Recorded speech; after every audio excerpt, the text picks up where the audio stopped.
آپ دیکھ رہے ہیں اردو خراب۔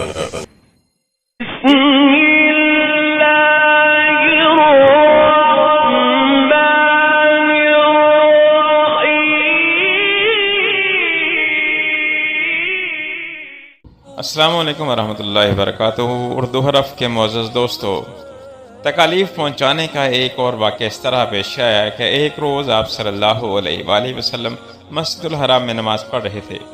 قریب ہی کچھ جانور ذبح کیے گئے تھے۔ وہ لوگ اپنے بتوں کے نام پر قربانی کرتے۔ ان جانوروں کی ایک اوجڑی ابھی تک وہیں پڑی تھی۔ ایسے میں ابو جہل نے کہا، کیا کوئی شخص ایسا ہے جو اس اوجڑی کو محمد کے اوپر ڈال دے صلی اللہ علیہ وسلم؟ ایک روایت کے مطابق کسی نے کہا، کیا تم یہ منظر نہیں دیکھ رہے ہو؟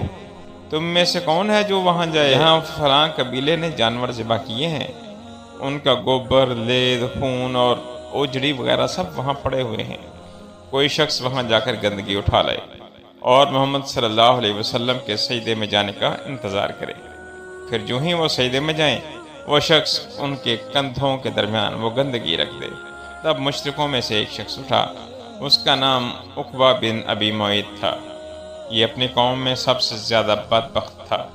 یہ گیا اور اوجڑی اٹھا لایا۔ جب آپ صلی اللہ علیہ وآلہ وسلم سجدے میں گئے تو اوجڑی اس نے آپ پر رکھ دی۔ اس پر مشرکین زور زور سے ہنسنے لگے، یہاں تک کہ وہ ہنسی سے بے حال ہو گئے اور ایک دوسرے پر گرنے لگے۔ ایسے میں کسی نے سیدہ فاطمہ الزہرا رضی اللہ تعالیٰ عنہا کو یہ بات بتا دی۔ وہ روتے ہوئی حرم میں آئیں۔ نبی کریم صلی اللہ علیہ وآلہ وسلم اسی طرح سجدے میں تھے اور اوجڑی آپ کے کندھوں پر تھی۔ سیدہ فاطمہ نے اوجڑی کو آپ صلی اللہ علیہ وسلم سے ہٹایا۔ اس کے بعد آپ سجدے سے اٹھے اور نماز کی حالت میں کھڑے ہو گئے۔ نماز سے فارغ ہو کر آپ صلی اللہ علیہ وآلہ وسلم نے ان لوگوں کے لیے بد دعا فرمائی، اے اللہ تو قریش کو ضرور سزا دے، اے اللہ تو قریش کو ضرور سزا دے، اے اللہ تو قریش کو ضرور سزا دے۔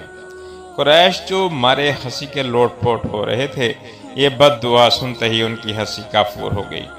اس بد دعا کی وجہ سے وہ دہشت زدہ ہو گئے۔ اس کے بعد آپ صلی اللہ علیہ وآلہ وسلم نے نام لے لے کر بھی بد دعا فرمائی، اے اللہ تو عمر بن حشام کو سزا دے، اے اللہ تو عقبہ بن ابی معیط اور امیہ بن خلف کو سزا دے۔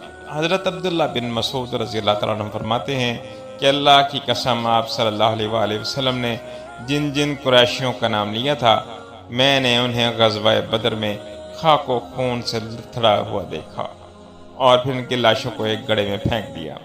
اسی طرح کا ایک واقعہ حضرت عثمان غنی رضی اللہ تعالیٰ عنہ نے اس طرح بیان فرمایا ہے کہ ایک روز نبی کریم صلی اللہ علیہ وآلہ وسلم طواف فرما رہے تھے۔ اس وقت آپ کا ہاتھ حضرت ابوبکر صدیق رضی اللہ تعالیٰ عنہ کے ہاتھ میں تھا۔ حجر اسود کے پاس 3 آدمی بیٹھے تھے۔ جب آپ صلی اللہ علیہ وآلہ وسلم حجر اسود کے پاس سے گزرے اور ان کے قریب پہنچے تو ان تینوں نے آپ صلی اللہ علیہ وآلہ وسلم کی ذات بابرکات پر چند جملے کسے۔ ان جملوں کو سن کر آپ صلی اللہ علیہ وآلہ وسلم کو تکلیف۔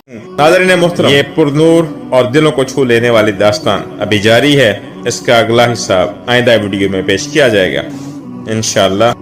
آپ سے گزارش ہے کہ ہماری ویڈیوز کو لائک، شیئر اور ہمارے چینل کو سبسکرائب ضرور کر دیں۔ اگلی ویڈیو کے لیے اجازت دیں، فی امان اللہ۔